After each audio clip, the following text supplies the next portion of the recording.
ladies and gentlemen, I'd like to take this moment to say thank you for listening to the Real ResQ podcast. It means a lot to me that you enjoy these stories as much as I do.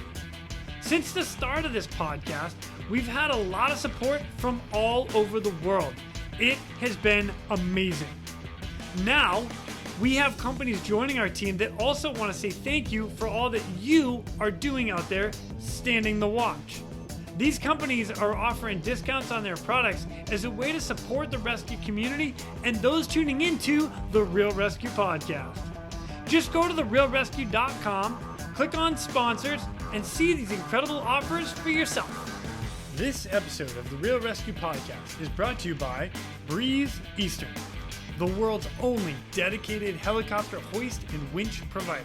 Access, because when lives are at stake and conditions are challenging, clear communication is of the utmost importance. SR3 Rescue Concepts, because you don't know what you don't know. And Versalifts, to be your best, you need to squat your best. Breeze Eastern, they dedicate themselves to our helicopter rescue world. Since the very first helicopter rescue in November of 1945, Breeze Eastern has designed and manufactured superior rescue hoist solutions. While much of the technology and the unique mission requirements have changed over the past 75 years, their commitment to the rescuers, the operators, and those being rescued has not. Contact them today by visiting them at breeze-eastern.com. The Axness PNG wireless ICS system can bring cutting-edge wireless intercommunication system technology to any aircraft. The PNG system can be fully integrated into an existing ICS system or can be carried on and off as a mobile base station. They can go anywhere at any time on any aircraft. Plus, with the strongest and most robust waterproof handheld in the market, this system can take a hit and keep working. Their wireless intercom systems are designed to enhance situational awareness through improved communication capability. This system brings superior noise canceling technology to eliminate rotor wash and engine noise from your ICS. The Axness PNG wireless system is currently deployed in more than 1,800 public safety, air ambulance, and search and rescue aircraft worldwide. I have personally used the Axness system in 4 different countries and on 5 different airframes. It is awesome. If you want more information, contact them today at axness.com. That's AXNES.com. You just make sure you tell them Quinny sent me. SR3 Rescue Concepts is a training company that can help your helicopter training.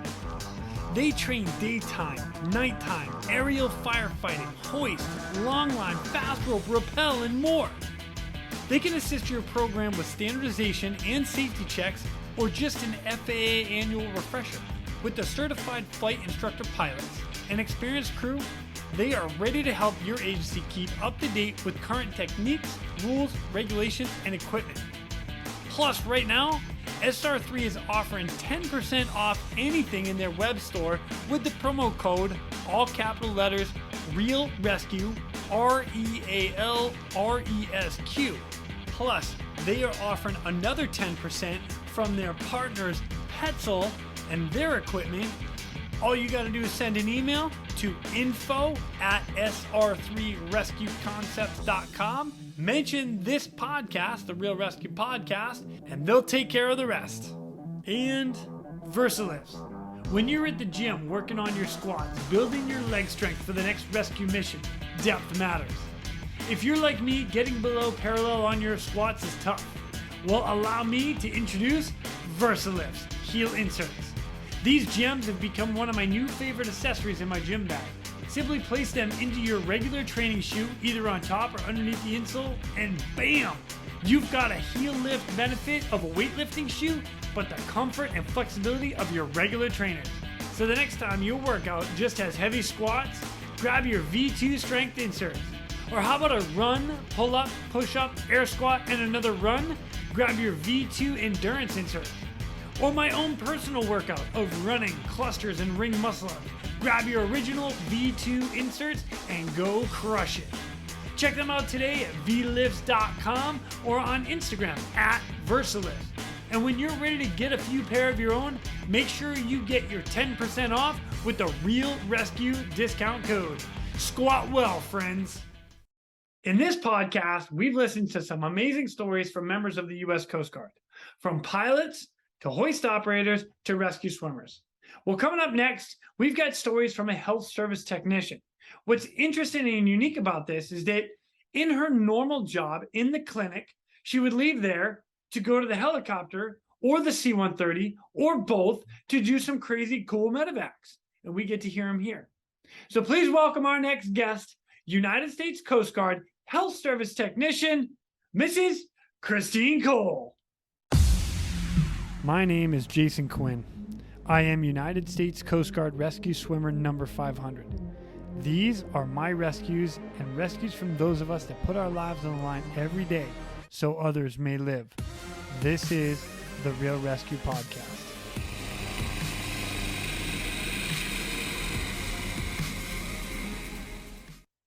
Ladies and gentlemen, welcome back to the Real ResQ podcast.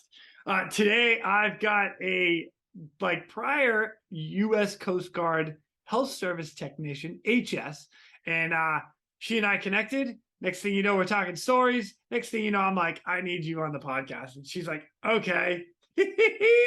So here she is, ladies and gentlemen, Miss Christine Cole, or Mrs. Christine Cole is what I should say, because you're married to a rescue swimmer. What?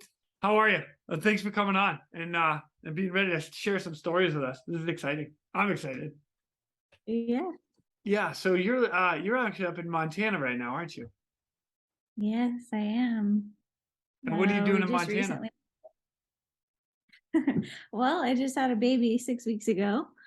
And we moved here a little bit earlier. Did you name it Jason? Just out of curiosity. It's a great name. I'm just throwing it out there. No, What, we did. What about Quinn? Sorry. Quinny? Anything like that? No? No. All right, just checking. So, Montana. You guys just moved to Montana. We did. Yep. Nick separated from the Coast Guard in June, and we've been here since then. Nice. Congratulations to Nick. Starting a new life. Sweet. Yeah. Now, all right, so let's, but I'm going to talk about him later, way okay. Later. All right. Because I'm going to ask you to be my liaison. Hey, tell him to come on the podcast. That's funny. Thanks. I appreciate that. All right. But let's start with you. So first of all, how did you get into the Coast Guard and what brought you to being a health service technician? Well, I was a nationally registered paramedic, and I'm from Jacksonville, Florida, and was working in the ER trauma center there in Jacksonville. And then I wanted a little bit more adventure in my life. Trauma center is pretty, nice. You have all of the supplies that you need all the time, all the resources you need all the time, fluorescent lighting, all the nice, everything you need. And so figured I'd make it a little more interesting. And so I was interested in joining the Coast Guard. There's a recruiter there in Jacksonville. So I went there, and I didn't know anything about the process of A schools or any of that before I went. And I went there and asked if, because I had the training before, if that kind of translated to anything inside the Coast Guard. And they said, okay, well, we have health services technicians that do kind of the medical side of things, and then also rescue swimmers, they're EMTs. So those are really your two options if you want to do something. And I said, okay, well, does it count for anything that I've kind of gone through this training already? And they're like, no, that's not really how it works. The wait list for HS school right now is 4 years long. And oh my gosh. It was 4 years at the time. And so I took that in. I was like, wow, okay. And but I felt really strongly like I was supposed to be in the Coast Guard. And so I just kind of thought about it for a little while, and then I guess sucked it up and was like, you know what, if I've got to, be a non-raid or whatever for 4 years and wait for the list, it's what I feel like I'm supposed to do. And so I think that was probably on a Wednesday or Thursday or something. And then later that week, my recruiter called and said, hey, can you come into the office at the end of the week? We need to talk to you about something. And I was like, okay. So Like you I feel like went to you're the getting recruiting called to office. the principal. Like I'm called to the principal's office. Oh gosh, I'm not even in the Coast Guard yet. And I'm like, oh geez. Can you come into the office, Exactly. ma'am? So I came in and I was like, okay. So I go in there and the chief at the recruiting office was an HSC. And he sat me down in his office. And of course, I'm like totally new, just didn't even know what was going on at all. And he said, we want you to be a guinea pig. I was like, okay, well, what does that mean? He said, well, they're starting kind of a pilot program. They're bringing 4 different people into the Coast Guard. And they're going to essentially have them strike HS. And I didn't even know what strike meant at the time, but you're going to train on the job. And so they were pulling a Navy corpsman to see kind of what it was like for, corpsman from another service to come over, an LPN, an RN, and then a paramedic. And so they said, we want you to come in. You would go to boot camp, kind of like a direct enlistment petty officer training program that we have. And then you'll just be stationed at the clinic there in Cape May, and you'll just learn how to be a corpsman. You won't go to A school. Just Wow. Go straight in. So I was like, okay. I mean, that sounds good. Like you're telling, I don't know what that's going to really mean, but they're telling me you don't have to go to school, and exactly what you said you want to do, you're going to come in and do that. And so of course I don't know anything about it. And that sounds great.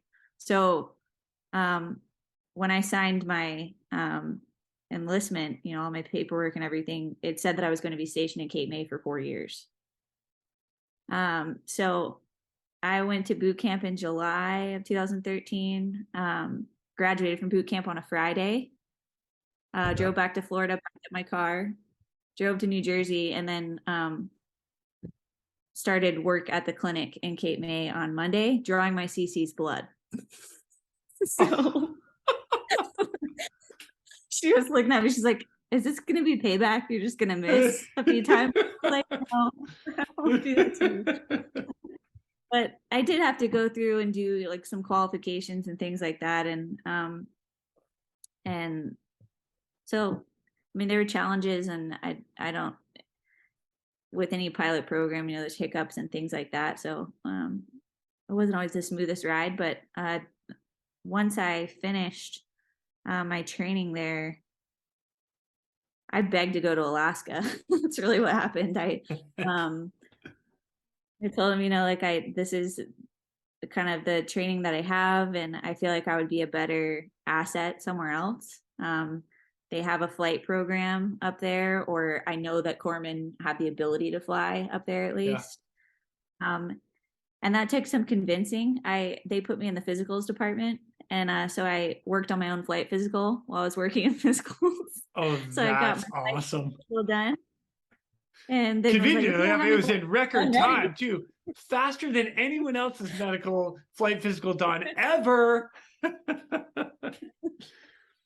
Gee, I wonder why that happened. So, well done, ma'am.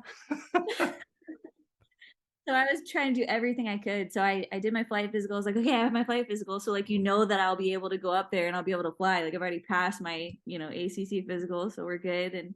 And then I even went up to Atlantic City and was like, maybe I can work on the flight syllabus at the air station up there. So I drove up there and was trying to work on some of it. And then long story short, eventually, they gave me orders to Kodiak, because there's a big clinic up there and a big clinic in Cape May. And they were like, they're not really going to miss you. No offense. They're not really going to miss you. And they have spots available in Kodiak. And so I transferred the next summer up to Kodiak. Heck yeah.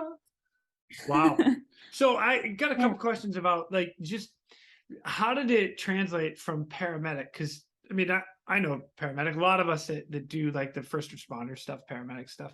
How did that relate? Was that an easy transition overall? I know you said there was bumps in the roads, but HS or the Health Services Technician rate, which by the way, the 4-year wait that she's talking about is from the time you enlist and get in until your slot to go to school, your training in the Coast Guard is a 4-year wait. That's a long time. But like, how was that transition? Was it relatively easy, or were there like major differences between the trainings? As far as the training part of it goes, I feel like once I got,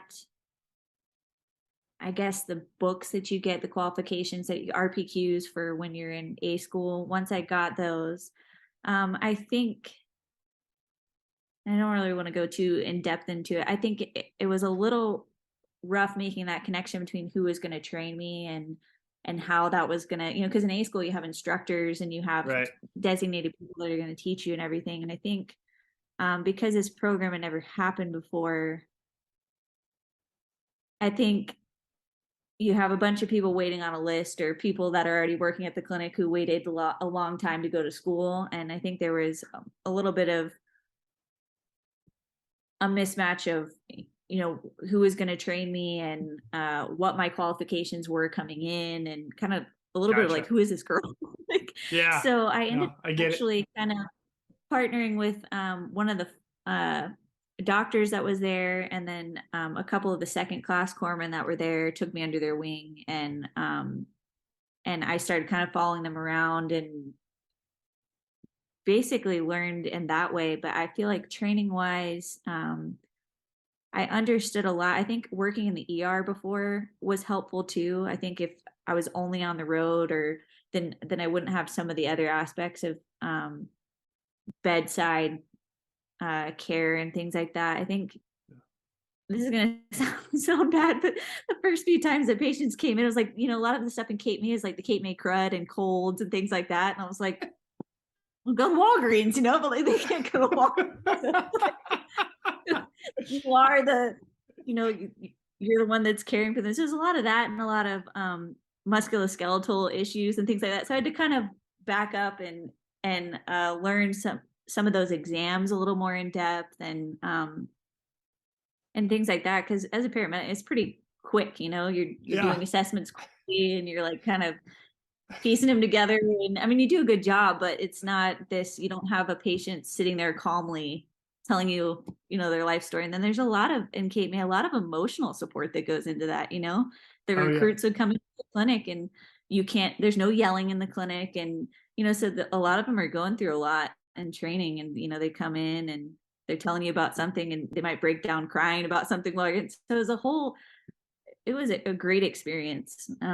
They also have the ambulance that was on the base. And so I feel like that was a lot of fun to do that. And so, I mean, once I got into it and had, people that took me under their wing and were teaching me things, it was very quick. I think my qualification period to get everything signed off was maybe a month and a half. Oh, or wow. 2 months. And well done. Yeah. So I definitely can thank the experience from prior jobs, I think, with that. I mean, I learned a lot before I came in. I think that really helped me. And then I learned a lot from, I gained even more skills when I joined the Coast Guard. So it was a really fun experience for me. Oh, I like that. I like that a lot. All right. So now let's bring you up to Kodiak. So you get to Kodiak, Alaska, drop into the clinic there. I know the clinic pretty well, and they have the flight program. But so how did that happen? Because I know you got to get in, you got to do your pre-check-in, they got to qualify you up there again to be like, yes, you know what you're doing, da da da da, and then how'd that go? So I reported there in July. I would say I officially started work the second week of July of 2014.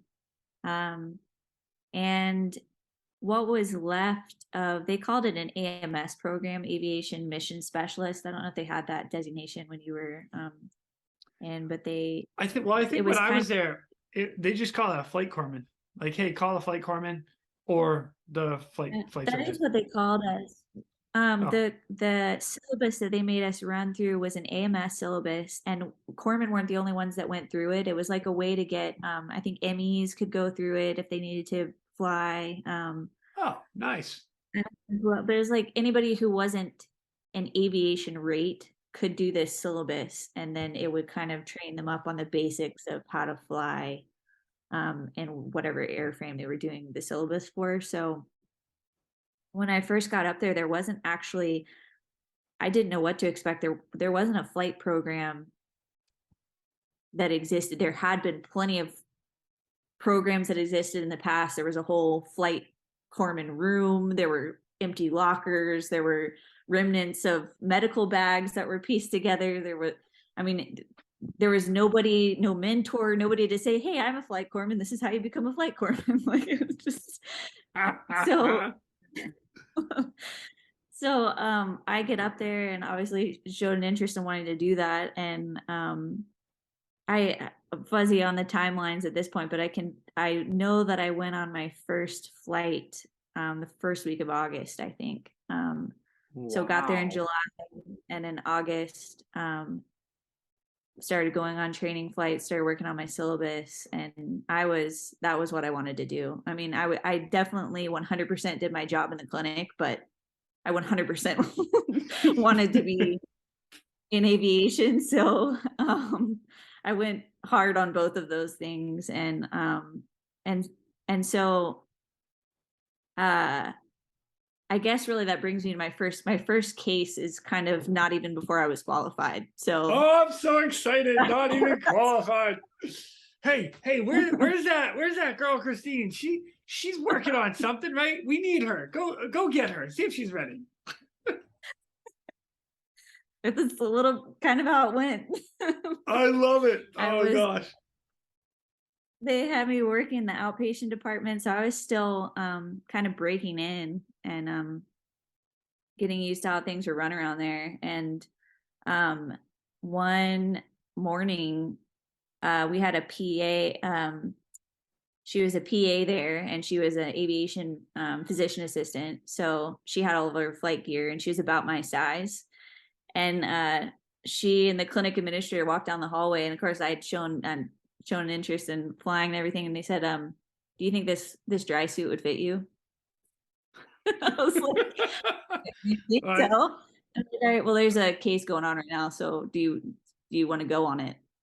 I was like, yeah, of course I do. So I went and got dressed. I put her dry suit on. You see, you're like trying to stick a needle in somebody. Hold on, let me get this IV. Nope, I'm going to pass this to you. Go, you got it. Yeah, take Motrin for that. Vitamin M, you're good. You go. I gotta go. So I grabbed. There was a backpack that was in the. I haven't gone through any of this stuff. I mean, I wasn't going to touch anything or really get into all that until I was, qualified and was trying to do everything the right way, even though there's nobody show me what the right way is. And so I grabbed the backpack, the narcotics, all of our cardiac monitor, everything, and just go to the air station. I don't even know my way around the air station. I haven't even been there long enough. And so, so I go on this case, and Ed Bazoric was the swimmer. I don't know if you know him, but he was fresh out of AST school. So I want to say it was definitely his first medevac. And I can't say if it was his first case or not. But, the clinic is separated from the air station. So they're all waiting in the helicopter. And, I show up and I don't think that a lot of them are used to flying with anybody. It's usually a 4-person crew and that's it. Right, So right. I show up with all my bags and, ridiculous, just all this stuff. And just for the record, all of us in the aircraft look at you coming and be like, oh God, here we go. I'm glad you say that. I wasn't going to say that, but oftentimes, just to set the record for anybody who doesn't know, like most of the time there aren't designated flight corpsmen. Usually if a corpsman comes, it's requested maybe by the flight surgeon. And they might pull them from like the referrals department or like someplace where they're not doing patient care, and corpsmen are qualified EMTs, but I think the swimmers kind of view it as, well, I'm an EMT, like what, yeah, like I can handle this. Yeah, most of the time. Right now, I would tell you right now, in my current job, if I saw you walk out of the aircraft with all your gear, I'd be like, yes, let's go. I got help. But back then, Yeah, back then it's kind of, and everybody's super friendly. Nobody's unkind. It's just the environment. And I think, if you bring somebody that's not used to flying in the helicopter, then they're kind of a little bit lost too. It becomes kind of a safety issue because they're, maybe they're wearing pack gear and they've never been in a helicopter before. And then, they're Right. trying to care for a patient. There's all these extra new things going on. And so yeah, that's probably their attitude when I show up. And so I get hooked up and everything, and I end up telling Ed, I said, like, I'm just here to support you, whatever, I'm an extra set of hands basically. And and he's excited about his first case and everything. So I don't know how far away this place was, but we flew out to this village, landed on a dirt patch somewhere, and go into this really tiny clinic. They have community health aides there, and there's different varying levels of medical experience between all of them, but very small shack, size of a closet probably. And Ed and I walk in there, and this guy's on the table, and he's just busted to pieces. I mean, just bones sticking out of his forearm and dislocated shoulders, broken femur, broken pelvis, lacerations all over his head. The guy the night before was inebriated and drove an ATV going 60 miles an hour off a 40-foot embankment without a helmet on. Oh my God. So he had been there overnight. The clinic had run out of morphine, and he basically looked up at us and was like, "Get me the F out of here." I just, I'm still in that mode of like, I don't want to step on anybody's toes. I'm not going to I'm just trying to keep I'm just a second, extra set of hands here because, I want to create a good relationship with everybody that I'm flying with. And so I look over at Ed, and Ed looks at me, and his face is just kind of like, oh shit. I was like, you go get the litter, I'll get this guy medicated so that we can move him. And he's like, okay. I knew that I had narcotics. I knew I had at least 20 milligrams of morphine with me, and I knew that I had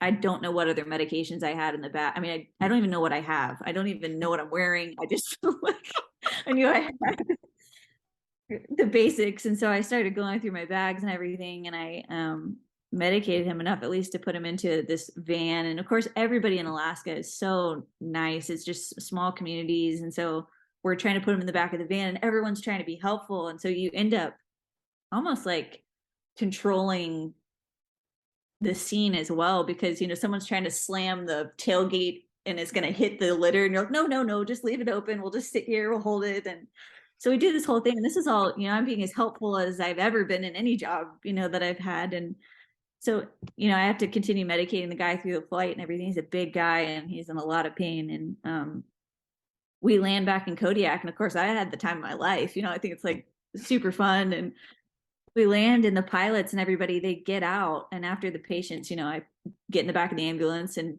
pass off, to the paramedics there, and then they're all standing there debriefing. They're like, "You're a corpsman?" I was like, "Yes."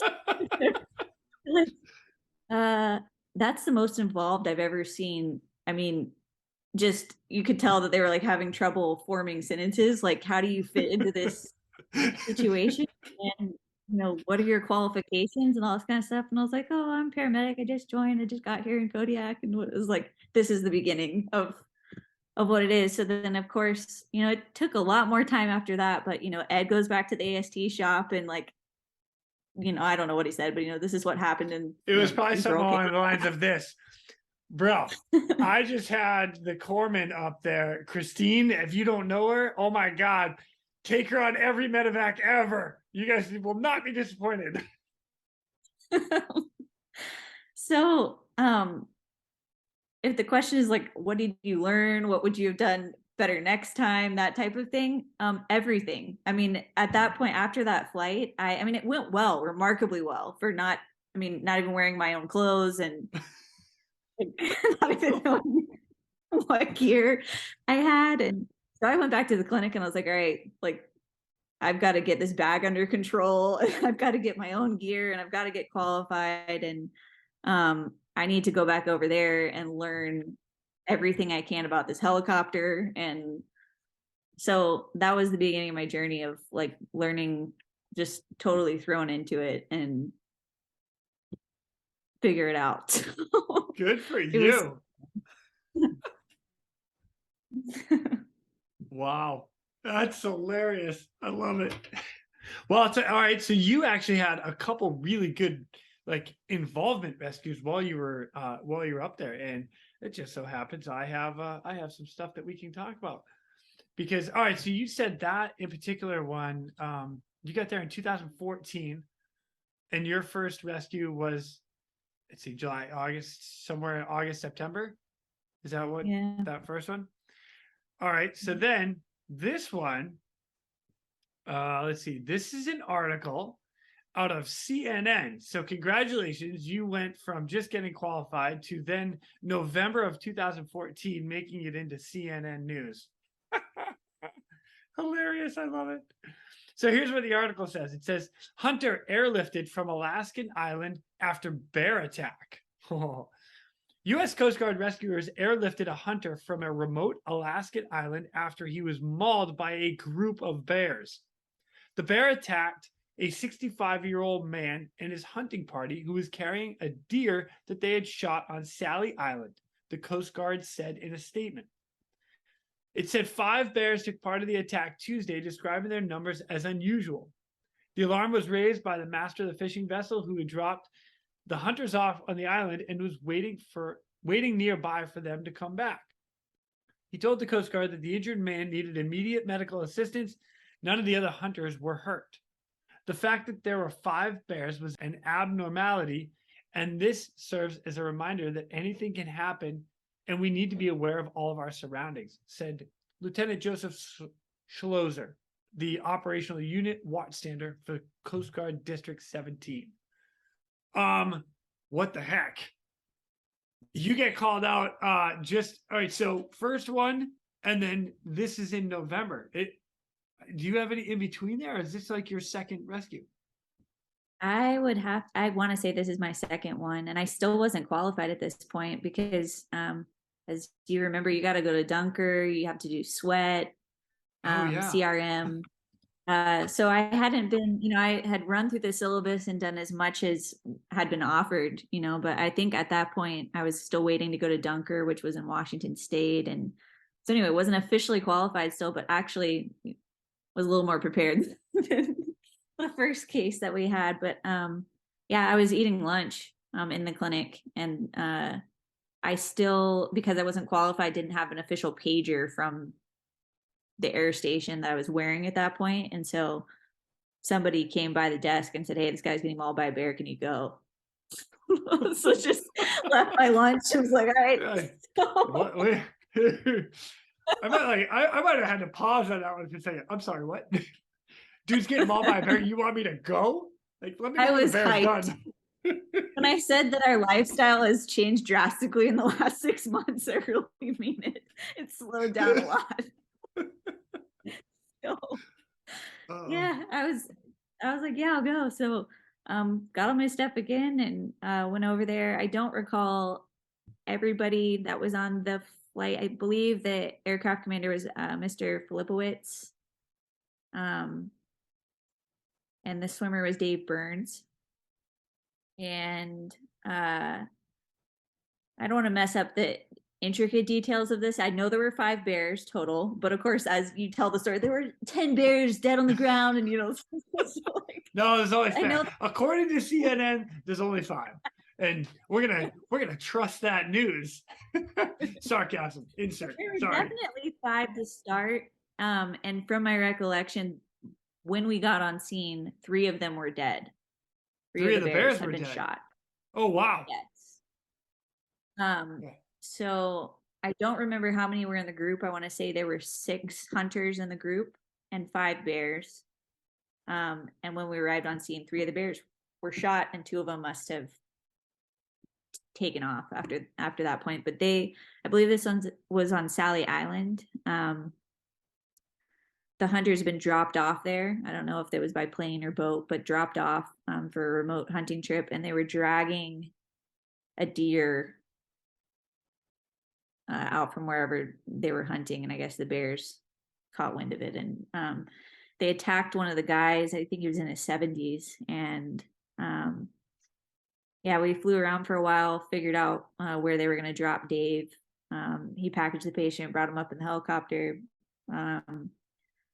And this guy he's Native Alaskan. I mean, and he just was tough as nails. I mean, he was looking at me, and we, put a little headset on him. He's like, I was looking down, and it's just a bear head right on my leg. I was like, it's got me. It's like, telling the story of this guy. I mean, it was just, just had gotten a hold of the back of his thighs. And I mean, he ended up getting, and I want to say, again, with the details, I mean, hundreds of sutures. They took him to the hospital in Kodiak. But yeah, we just controlled the bleeding. Dave did a lot on scene, and the flight was very, very short. I want to say it was about 5 to 7 minutes. And then we were in the city of Kodiak dropping him off, which was great for him. But yeah, he was really, really tough, alert the whole time, and just, it seemed like he thought it was cool. I mean, I know he didn't think it was cool because he was injured, but you got to feel tough after you get mauled by a bear and you survive. Yeah, that's right. That bear didn't know what was coming. I was like, And like, treatment wise, I don't think anything we did was, out of the, it wasn't anything crazy, because he was doing really well. But I just think, I mean, you don't get a whole lot of bear mauling cases. A lot of Kodiak, so that was just, that was a neat one. That's pretty cool. I like that. Right on. Well done. Well done. Out of curiosity, so when you get down on scene and you're packaging up, you and the swimmer, like, you guys are now working close. I mean, this is your second case now working with the air crew. I have no doubt they loved having you there. So yeah. Well, in this particular one, I think because they were dropping him between trees, they chose to drop him down, and then he actually hiked up a bit and relocated, and then they did a trail line deployment of the litter down. Okay. He had the help of the other hunters that were still there, kind of helping the guy get in. And then on this particular case, they hoisted the patient into the cabin, and then I was able to assess him and everything while they were waiting to pick up Dave. And I think they had to, after he sent the litter up, there is an amount of time where the flight mech's head is out the door, doing something, and the patient's behind him. And if you don't have anybody in the cabin, the swimmer is on the ground. More often than not. Yep. Yeah, so I think that was a benefit, that there were eyes on him, when they're trying to circle back around and pick up Dave. So, and I ended up having a handful of cases with Dave. I really enjoyed those. So, yeah, it was a very good cool. One. Very cool. You've been there for like less than 6 months. You've got 2 cases that just oh, I freaking love it. All right, so now let me fast forward a little bit. So this is that was 2014. So we are going to jump to 2016 because you had let's see, I want to talk 2 more rescues, and actually I want to talk about one more thing that's in between those. But the first one, you get launched out on June 15th of 2016. And this in particular one earned you a letter of accommodation. And for those that don't know, letter of accommodation is just kind of it's an attaboy. It's you get a little ribbon and whatnot, and it's cool to be recognized from the command, right? So I'm going to read this and then we're going to get into this, because this is pretty neat and a little bit out of the normal realm of what you guys do. Letter of accommodation. I note with pride and am pleased to commend you of your performance of duty on 15 June 2016 as aviation mission specialist aboard Coast Guard C-130 1714 during a mass casualty medical evacuation from Adak, Alaska. While on call as a corpsman for Air Station Kodiak, you received notice that 6 critically injured persons involved in a traumatic vehicle accident on Atka Island, Alaska, approximately 820 nautical miles southwest of Kodiak, Alaska. You immediately took initiative to coordinate the necessary additional supplies and equipment to outfit the medical pallet for the reported injuries. As a flight corpsman, you expertly briefed the crew members for the possible patient needs and what to expect during the transport. After arriving at ADAC, you competently worked with the Guardian medical specialist to orchestrate the delicate onload of patients according to the nature and severity of their injuries. Once the patients were on board, you immersed yourself in your duties to relieve the overwhelmed civilian medical team caring for the patients ranging from spinal injuries, head trauma, thoracic lumbar pain, facial trauma, lacerations, and fractured clavicle. So for the 3.5-hour flight to Anchorage, Alaska, you ensured the continued specialized patient care until their transfer to the awaiting ambulances. Throughout the flight, you were an essential member of the air station team, providing the seamless conduit between the rest of the crew and the civilian medical personnel on board. Your actions directly contributed to the success of the heroic task, bringing tremendous credit upon Air Station Kodiak and the United States Coast Guard. You are commended for your outstanding performance of duty. By your meritorious service, you have upheld the highest traditions of the United States Coast Guard. Christine, holy smoke. All right, for the record, and I get it, that is a long flight. That is 820 nautical miles. That's a long flight from point A to point B. 6 patients. Like I didn't see anything like that. So you're on a C-130, big airplane, flying out to pick up 6 patients on a remote island. Holy cow. Yeah, this is like an ideal situation. I feel like, you're asking kind of how I ended up getting into the Coast Guard or why I got into the Coast Guard. And it was like, this is, you go from having all of the resources that you need, and you have doctors running around and all the equipment that you need. And then in Kodiak in particular, the AOR is gigantic. I think huge. It's 4.5 million square miles. I mean, huge. And so some of the time you have these patients for hours, and you can't just call somebody and say, this is happening, what should I do? It just doesn't work like that. So one thing that I will say about this case is that because it was a C-130 case, technically I could have responded on my own because I think the corpsmen, they don't take swimmers on their C-130 cases. They have the med pallet, and they just normally just the flight corpsman goes. But there is a swimmer in Kodiak, and he might still be there, but his name's Andrew Stover. And he became a paramedic when he was down in Mobile. And I worked with him a lot while I was up there.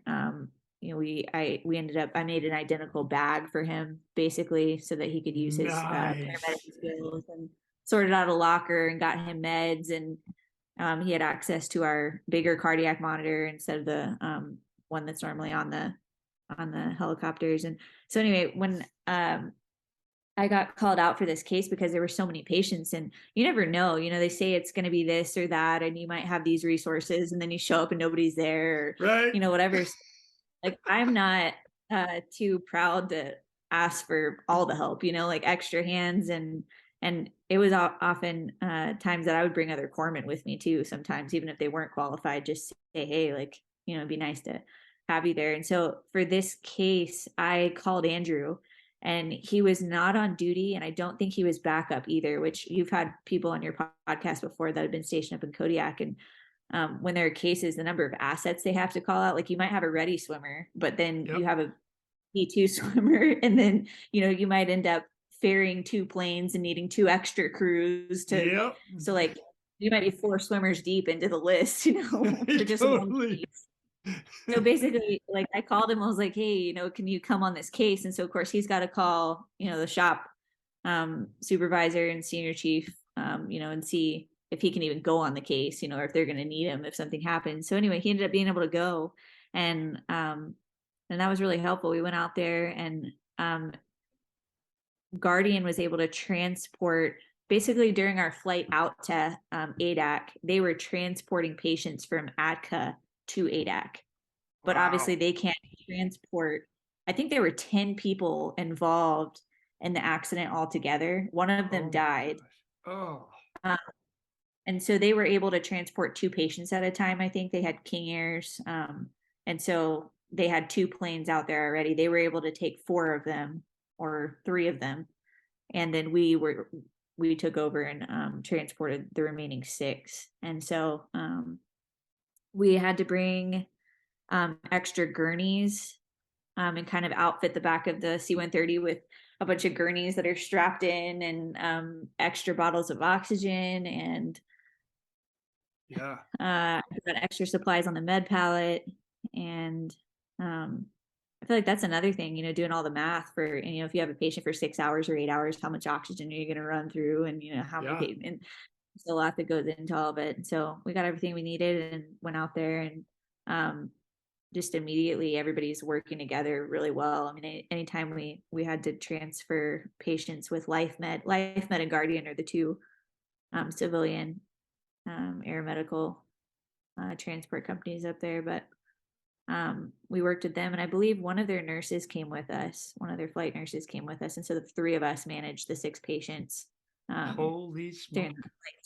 Anchorage, and then we show up in Anchorage, and there's 3 ambulances that show up and all the firefighters at the airport. And so I think I have a picture somewhere of that, but it's just a lot going on, and it was really fun. But I was thankful to have extra help, and so definitely have to shout out to Andrew for helping me on that one. Andrew. Nice.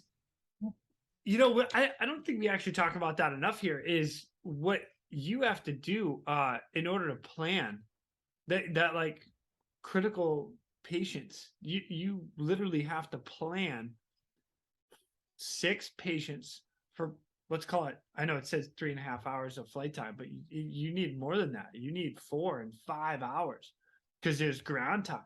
There's time in between transport from like one asset to or like clinic or helicopter or other aircraft to now the C-130, then to ground. And I have been on cases where I've landed at places and all of a sudden there's no ground support. Now, it's not normally the case in the US and whatnot, but so now all of a sudden you're like, oh, so when you say med pallet, you're talking like a 6 foot or 2 meter by 2 meter, 6 foot by 6 foot pallet loaded.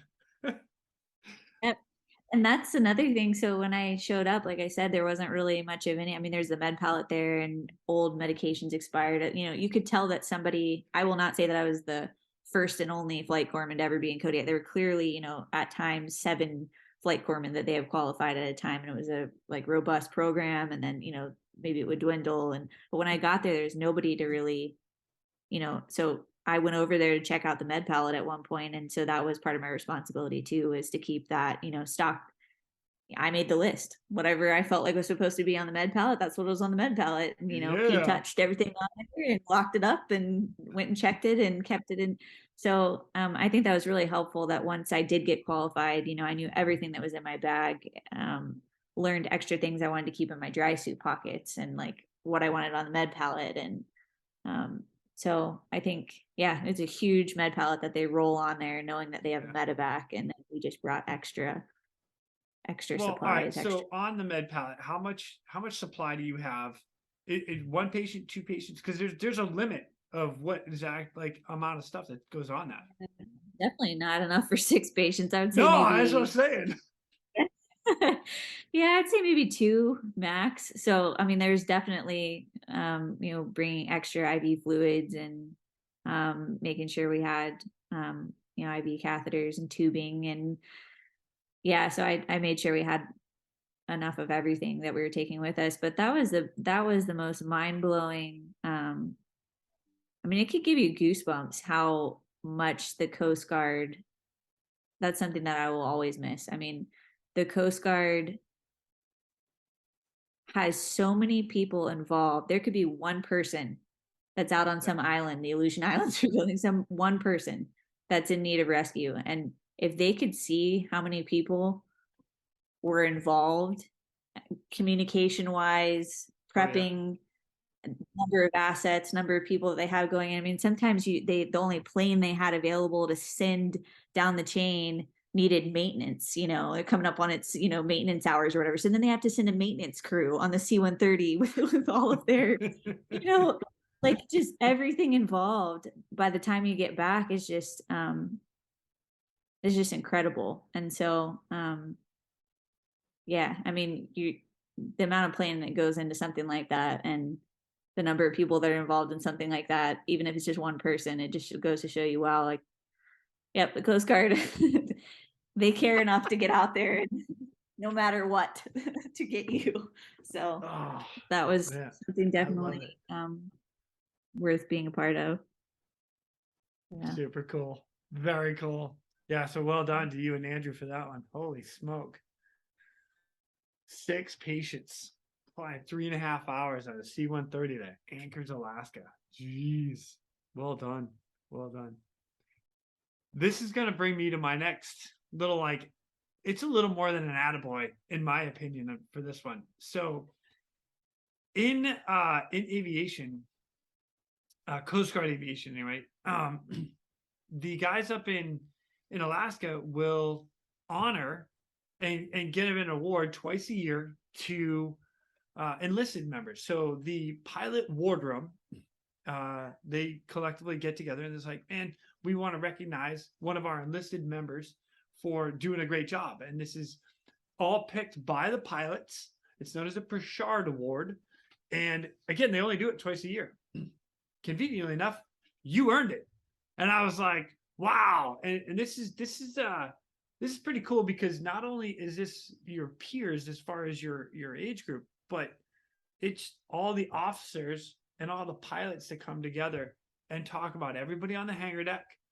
That's every swimmer, every flight mech, every maintenance guy. And then it goes even deeper about everybody that's enlisted that works on aviation. And you earned this award. And I'd like to recognize you for this because this is a big deal and it's cool. And I like it. So let me get into this one. I congratulate you on selection as the 860 Perchard Award winner for the period of 1 January to 30 June 2016.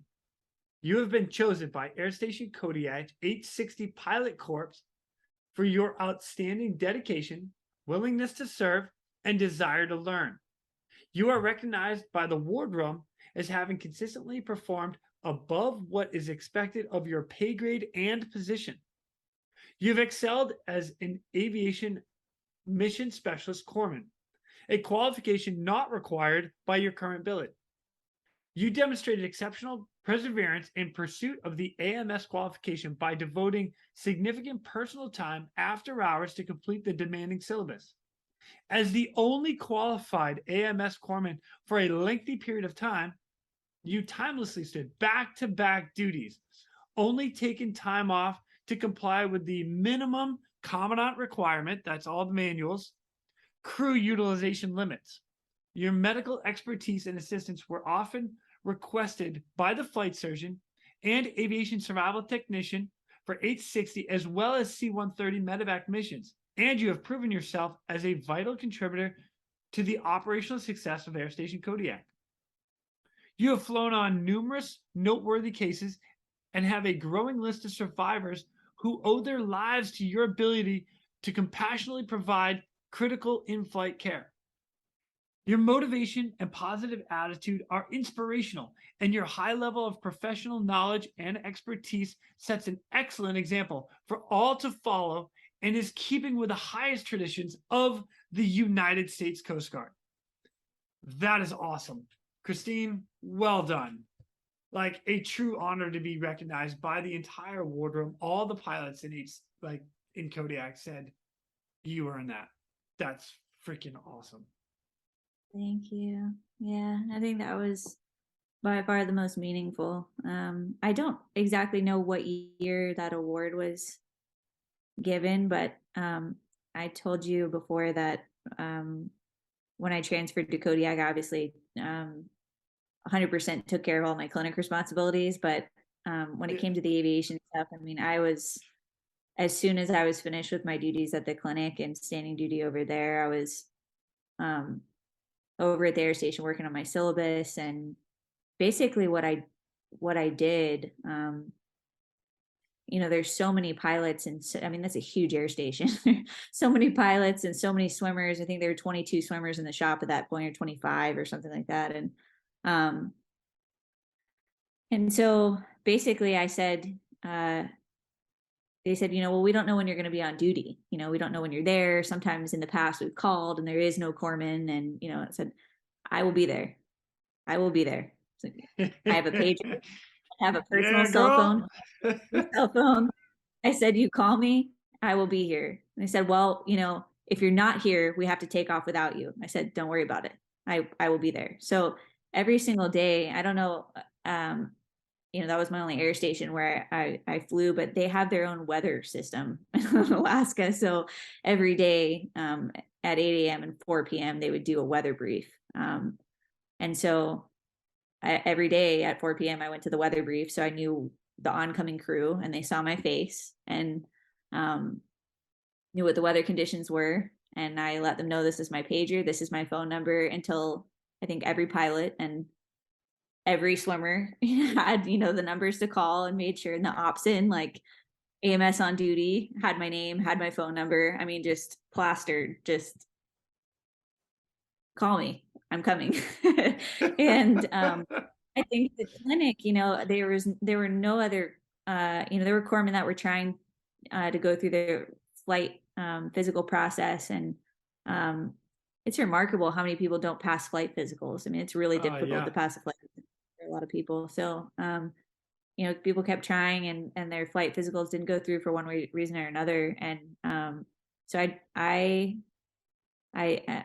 think the way that they kind of made it happen was, they said you have a 2-hour response window, but I really didn't for myself. That was the way that they could keep me on 24/7, and they couldn't have me stay at the clinic. I can't sleep at the clinic 24/7. So, so I lived 5 minutes down the road, but even in Alaska, I mean, it's snow packed on your car, and you got to defrost your car in the middle of the night, and you got to do all this stuff. But there was never one that I missed. I never missed a flight. And there's never a time that they had to leave without me. And I think towards the end, I mean, that's what made this award, I think, so meaningful, is that, my thought was always, like, I don't need anybody to know that, like, I could have easily, like, you could have, like, pulled the helicopter back up. How this, like, the ambulance shows up, and, sometimes the public affairs people there or whatever. It was like, I could have, like, climbed out the back window and, like, just went back to work, and, like, you could, like, think that everybody else did it. Like, that's totally fine with me. I just wanted to be, like, experience it. So, and I wasn't putting in all that effort to be recognized at all. I truly wanted them to call me. I truly wanted to go on everything I possibly could. And what ended up being really kind of endearing about it at the end, and I'm not going to name names, but, like, I'd get a phone call, like the pager would go off, it says ready 60 on the line, blah, blah, tell you whatever's going on. And so I already got the page, and I'm changing, and then my duty phone would ring, and a swimmer would be on the phone and be like, hey, Christine, are you coming? I'm getting dressed really slow. Oh God. Yes, I'm coming. And there were times that, they thought I was a lot slower than I actually was. And, like, they'd be taxiing, and they're all looking out the window, like, at the road, like, waiting for me to, like, get there and, like, pull up. And then the flight mech is like, oh, she's out the door. And they, like, wave me, like, I'm walking next to the helicopter as they're, like, taxiing, like, trying not to take off. And I was like, so by the end, I was like, okay, like, I'm doing something here, like, it matters. That is fantastic. What the greatest part about that for me is, like, I could see it in 2014 when you show up. You're walking around like, oh, everybody's in the helicopter like, oh, freaking corpsman, and you're like, they're gonna bring all this shit. We gotta tie it all down. She's not gonna know what she's doing. To then 2 years later, where is she? Wait, oh, there she is. There she is. Let's go. I love that. I love it. So that one Oh. meant a lot to me. To know that award existed, but then once I realized like that's not just someone writing something up because someone put in for it or whatever. That's like a group of people saying like, I don't know. I feel like aviation's a family, at least Very in the much Coast so. Guard for sure. Yeah. And you know, when you're working support and not operation, like, obviously the Coast Guard is one big family, but aviation's a whole nother, smaller family. And once I saw that, I was like, okay, like, these people have become my family. And I really enjoyed that part of my job. Like I didn't have to do it. But I wanted to do it. I would want to do it more so than even my clinic responsibility. So that meant a lot to me to get that. Yeah. Fantastic. Christine, well done. Well deserved for that. That's awesome. I love it.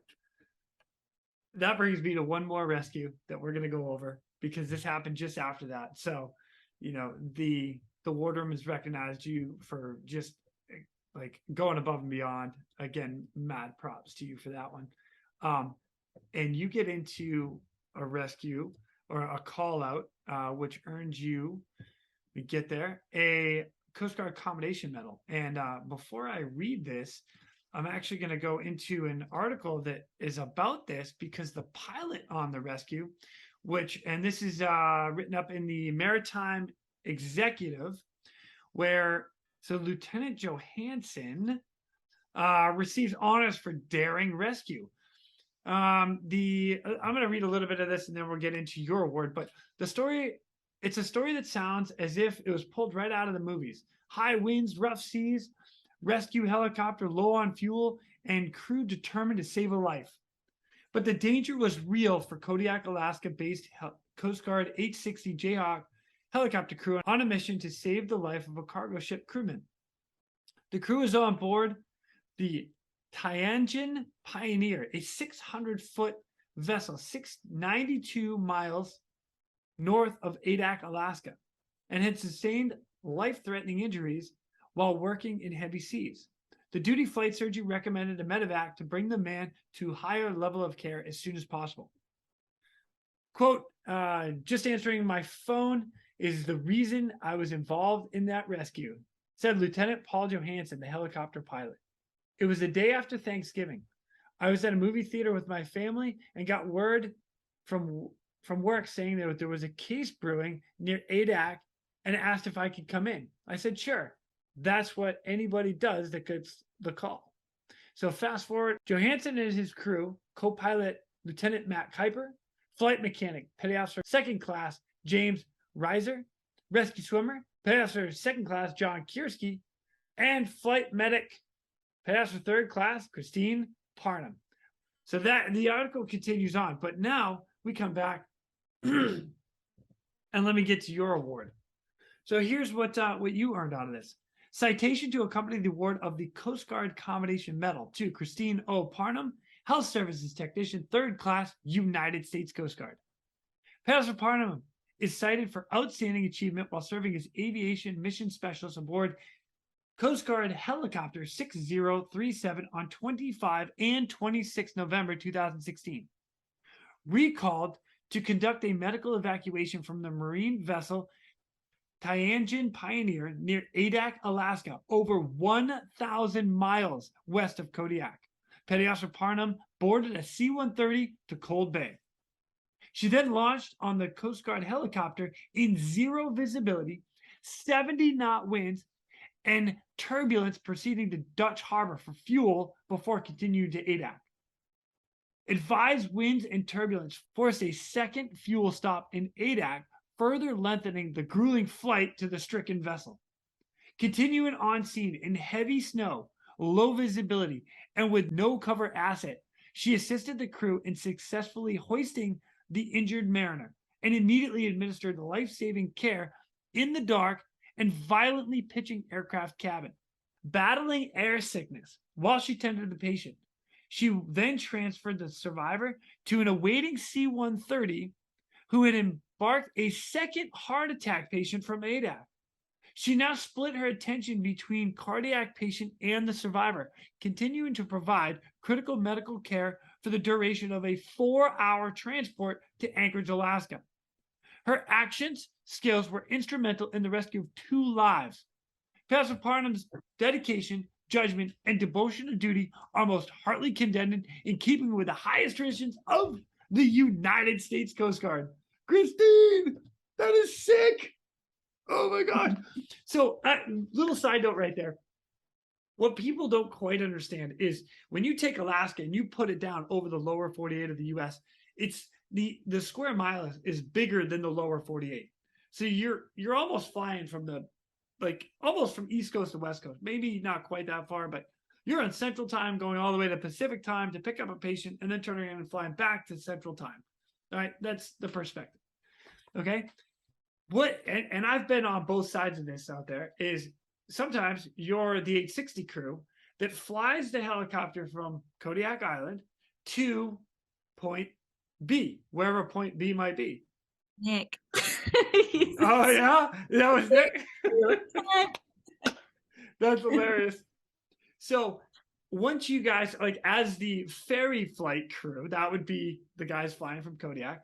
They get off the helicopter, they high-five the crew that just took the C-130 out of Kodiak to land, and then that crew gets on the helicopter, takes off, does the rescue, comes back, and then gets back on the C-130 and leaves.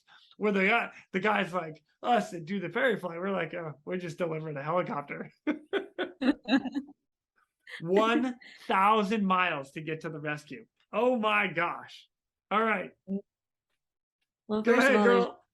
there's a reason why Mr. Johansson got that award. I mean, you can tell from reading about the conditions. I mean, there's no way we would have been able to do anything for that guy if it wasn't for the pilots. So Mr. Johansson was an amazing pilot, still is. He's still in the Coast Guard. And then co-pilot Mr. Kuiper, he was actually a swimmer before and then went on to be a 60 pilot. So both just that name.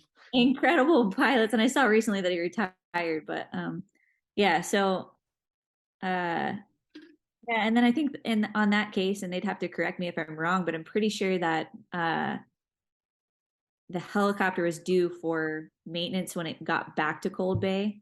So after that case was over, at least the helicopter portion of it, so they ferried the 60 to Cold Bay. We took it on the case and then came back, and then it needed maintenance by the time it came back to Cold Bay. So when we flew on the C-130, because they didn't want to put hours on us, I think that flight was an hour and a half.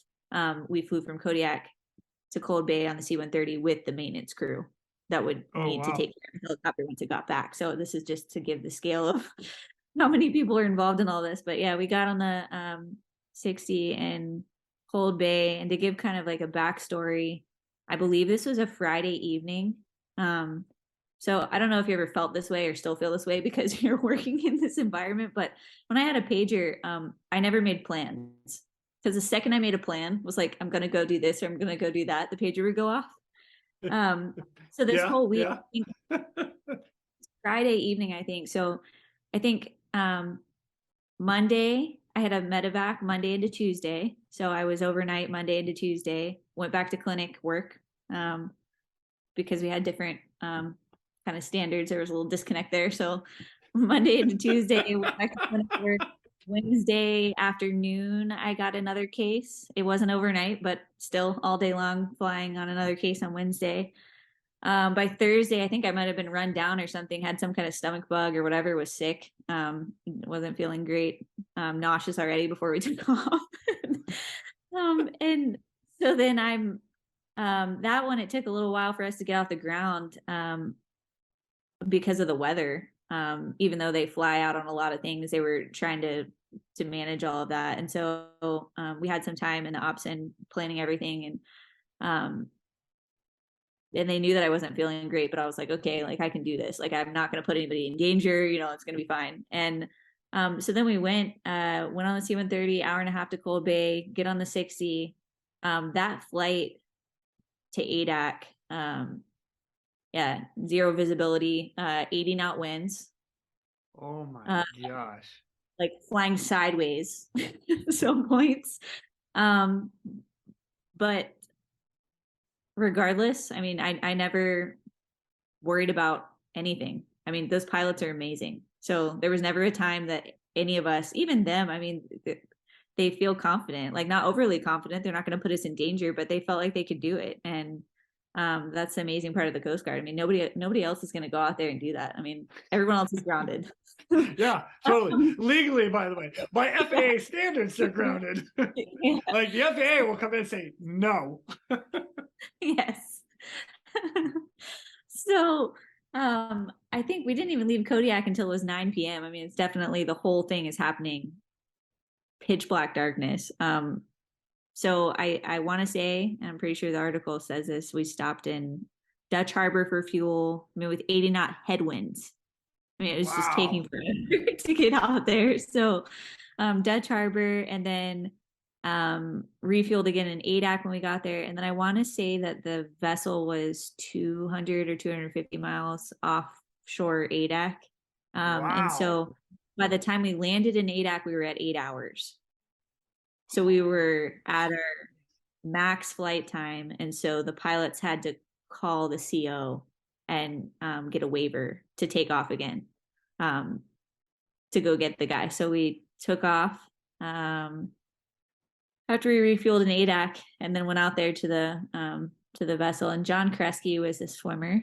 And when they say that, when Mr. Johansson wrote in that article or during the interview, he said that it was joint decisions by everybody. I mean, that's something that I learned flying as a corpsman and like an extra passenger in the back, basically, is that you are an extra set of eyes and ears and everything. And so even on the, Friday night trainers that I would go on or whatever, I mean, the pilots are focused on hoisting and the flight mechs out the door and the swimmers in the water. And like, they basically say when you take off, like, if we don't see something or we don't hear something or smell something or whatever, like I'm not treating anybody on those trainers, I'm just sitting back there. So, so then you can, you're able to say something. And so during that hoist, it's dark and the winds were ridiculous.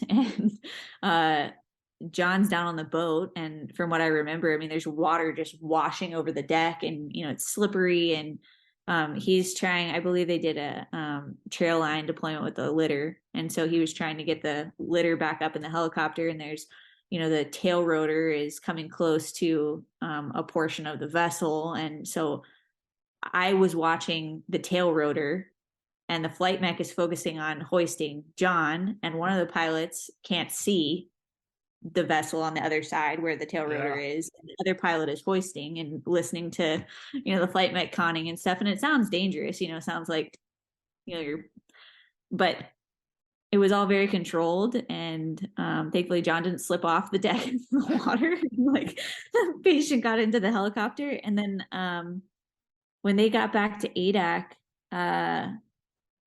that's where the C-130 met us. And then that crew is grounded, the helicopter crew. Yeah. But John and I aren't.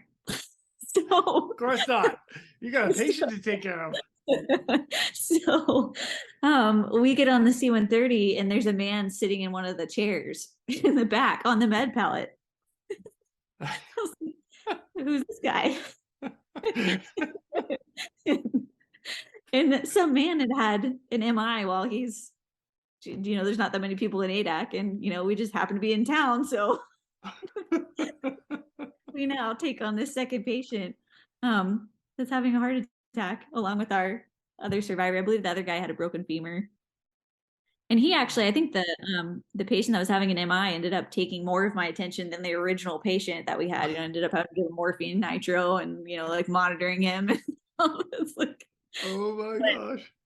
And that's another time that I was really thankful to have John, because, we were so, I mean, that was, like I said, the third medevac of the week, was kind of like feeling sick. We've already been flying for however many hours, by that point, and it's coming into the early morning, and it was nice, to have two patients and two people providing care, and like a second set of eyes looking at everything and working together on that. And then early in the morning, we showed up in Anchorage and dropped both of the patients off. But that was that was a 3-day ordeal. By the time I got back to Kodiak, it was Sunday morning. So it's Friday. Wow. I got the page at just after 4 p.m. on Friday, and didn't get back to Kodiak until 8 or 9 a.m. on Sunday. So long evolution. Yeah. Now it does say in the write-up that you had air sickness. Oh yeah. told you that I already wasn't feeling well before we took off, and so I was like, okay, it's gonna be fine. And then obviously the weather was crazy. So when we are hoisting the patient, the flight mech was, John's already on deck. The flight mech is, assembling the litter. I'm helping him, and I end up taking one of the wool blankets that they're wrapped in plastic. There's a couple of them, and real quick, hold on. So all the wool blankets in the back of the 860 up in Kodiak, we would roll them up and then slide them into I'm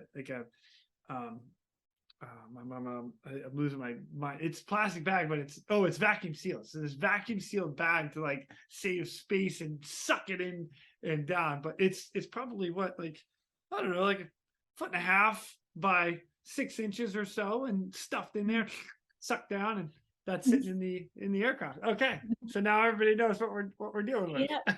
So I knew that we were going to need that for the patient, and I also was feeling very ill at this point, and so I ended up just tearing open the bag that the wool blanket was in, throwing up in the bag, and then setting it aside. And no more than 2 seconds later, the patient's coming back in the cabin door in the litter, and then just start treating the patient. So I was glad with the timing on that one, that I wasn't. It was before the patient came in the door. That was. Oh man, I can totally see it. The whole part of that too. You're bouncing around with major wind and just a helicopter kind of like So you're already not feeling good. Then you get a little air sick. Then you're just like, oh, I just need a bag. I just need one bag. Okay, I'm good. I'm good. Patient's here. Oh, damn it. And then to make it even worse, you get to the C-130. Oh, by the way, there's one more. Oh, jeez. Oh, man. But that's what, like going back to the very beginning of our conversation, like, what did I want? Why did I leave the ER? Hashtag worth it. Yes. Oh, Christine, well done to you and the entire crew, and Mr. Johansson, well done on that. That's fantastic. So solid. 3 days, my gosh. Wow. You know what? That's not abnormal either. And I remember that very often is you listen to it go off, and the pager go off or the alarm go off, and as soon as you hear the location, you're like, well, see you boys tomorrow. Oh, funny. Well, Christine, I'll tell you what, we've been on here for a little while. You have told us some amazing stories and just everything you've done. I'm beyond excited that you've come on to share these stories. Thank you so much. Appreciate it. Before I let you go, I actually, you know what? Before I go that one, I do have one question. While you were doing all your training and all your flying in Kodiak, did you ever do your duck syllabus? Did you get in the water with the swimmers? Yeah. Heck yeah. Yeah. So, nice. So now I know if we were ever in pain or hurt in the water, you were going to come down to get us. Cool. Yeah. All right. I got my duck qual in Atlantic City. That was my whole, trying to get transferred to Kodiak. I got my flight syllabus. I'm duck qualified. I'm just trying to do anything I could. So yeah, it was super fun. So for those that don't know, a duck syllabus is like a survivor syllabus. So you get to go out and play victim for the rescue swimmer or for the flight crew. I'll put everybody in the mix. So what they would do is they would hoist you down in the Triton harness, which is what the rescue swimmer wears in the Coast Guard. And then you're just kind of bobbing around in the water. And then we come up as swimmers and be like, hey, okay, now I'm going to put you in the basket, or I'm going to put you in a quick strap, or we'll connect harness to harness. And then so you get to be the victim in the water. It's a super cool experience to do. And what's nice for us as swimmers that now we have a live person. We're not dealing with just a rescue Randy or whatnot. So very cool. How many training flights would you go on? Would you go on a lot of them, or just from Well, time to time? that was the other portion of it. Like I was saying, the weather briefs, plastering my phone number everywhere, and then I felt that's kind of like people don't really look upon that real fondly if you're like you should just show up for when the pager goes off, like that's not Yeah. because I get my hours that way easily if I'm standing 24/7 duty, like if I'm going on every single medevac that leaves Kodiak, like I would get my hours every month doing that, but that wasn't really, I mean, I also love flying. Like I just wanted to Right. soak it up. So basically, I got on whatever flights that I could. I at least went on one training flight a week, I would say. Oh, good for you. Yeah. So usually it was Friday evenings. A lot of people, like this, swimmer wants to stay back or the flight mech wants to stay back or somebody's staying back. And so that freed up a seat for me to fly with them. And so I would do that regardless of, if I like that week that I had 3 medevacs, I probably wouldn't have done a trainer on that week, but like I would say most of the time, yeah, I was hopping on whichever ones that I could, because I also wanted to just, I mean, I don't, for anyone that's flown or that's in flights, I would say understand that, but you're not like watching a movie, like while you're flying, everybody right. talking to one another and like getting to know each other and that kind of thing. And so I didn't want to just know them by like, hey, I'm at the weather brief or whatever. So I wanted to like really be involved. And so, yeah, I would say probably once a week. That's awesome. Would you do hoist training? Would they hoist you down to the ground or anything like that? Just kind of get you evolutions and comfort on the hoist hook? I don't remember them doing that while I was there. So that's why I'm asking. No, I flew as a duck a couple of times while I was there. I know that one of the times I volunteered, I was going to go on the training flight as just a passenger, but one of the swimmers needed live deployments or something. It had something to do with their men's. And so I was like, well, I'm duck qualified. Like I can help you with that. Like you don't need to bring another swimmer. Like you can just, if I'm going to go on the flight anyway, you can like, I'll do that. And so, okay. Yes, please. yeah, like whatever I could help with. But yeah, other than that, most of the time they would just send the swimmer down for whenever they needed to hoist. And then I was in the cabin waiting for the patient, or we'd land somewhere and then both get out. And, Gotcha. yeah. So like thinking back, right now, where I'm at today, I would love to have you as an option to be hoisted down so I can get help on deck to be loading the patient. Now it is an extra 2 hoists depending on how you look at it, but if you're ever on the mountain or something like that, let's go back to the bear rescue. It would have been nice to have you down. Now let's assess and package the patient together. Right now, today, I would do a double extraction with the litter. So you would go up with the patient, go into the aircraft. So the patient would never be left unattended. But, stuff like that. I know the Coast Guard's made advancements in a lot of that, but I don't know where they're at currently today. But anyway, so I think it's by person too, like the senior chief that was up there at the time, and his name is Joel Sayers. I don't know if you know him at all. I know Joel. Yeah, so he was the senior chief up there at the time, and I do know that there were times, I still took vacations and things like that. So there's one time that I was in Florida and my phone was still going off because it was like the number, that they would call. That's and awesome. yeah, I'm not here, but you should call this person or whatever. And anytime that he could, I know that Senior Chief Sayers, I think he's Master Chief Sayers now, but he would try and send 2 swimmers. If the shop could handle it and he knew that there needed to be extra hands or there's a plane crash or, some of those bigger cases, he would send 2 swimmers on the case because he knew that would be something that would be helpful. So I don't know if everybody's trying to move towards doing that, but I know that certain people. Yeah. No, I like it. It opens a great conversation, but even for you as the flight medic, like I would love for you to be comfortable enough to get on the hoist and all right, let's go. I need you on ground. I need you on the vessel. And not every scenario is like that, and not every scenario is needed. I've done both, where you just go down, throw the patient into whatever, and let's go. At the same time, having an extra set of hands on deck is definitely, throw that out there for everybody. Put that in your in your possible arsenal. Yes. Sounds So. smart. All right, Christine. Well, in that advice that you would pass on to everybody else, you've been through a lot. You've gone from paramedic and working in an ER to joining the Coast Guard to flight like extravaganza corpsman. What would you pass on to everybody with what your experience is? The thing that comes to mind is just never quitting. You know, like the amount of pushback that I got on a lot of things. You know, when I was in New Jersey, it was, you know, you're never going to get transferred to Kodiak, so get over it. You're never going to fly. You know, and then I get to Kodiak and it's like, well, you're here, but you're never going to fly. You know, it's just not going to happen. Okay.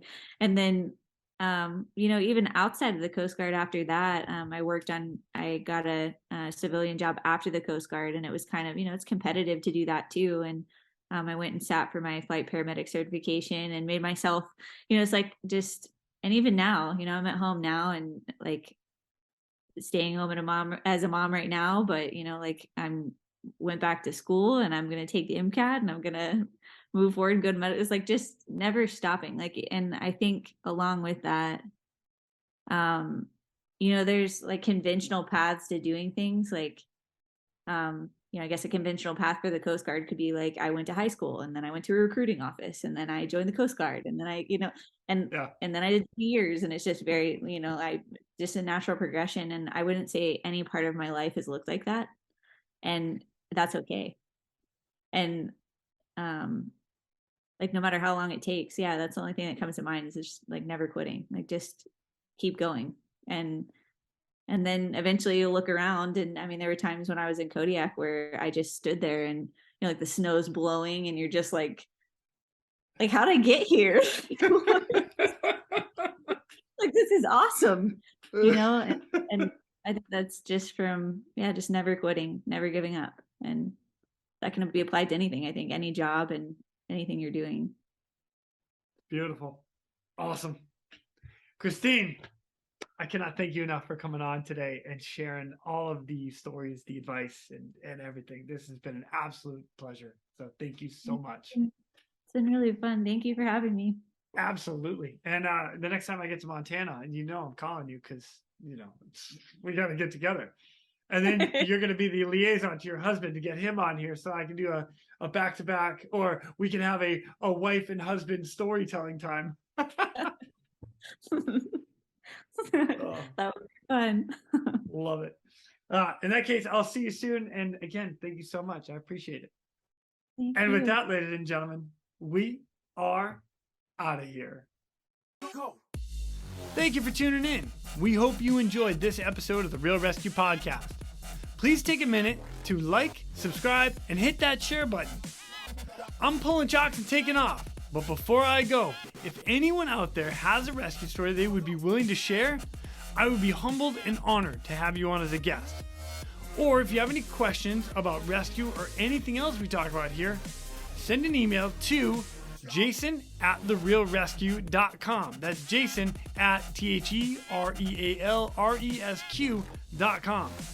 You can also check us out on our web pages, therealresq.com, our Facebook page, and our Instagram page @TheRealResQ.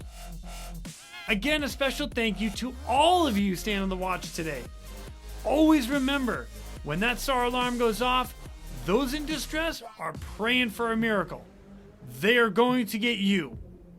Until next time, fly safe and swim hard.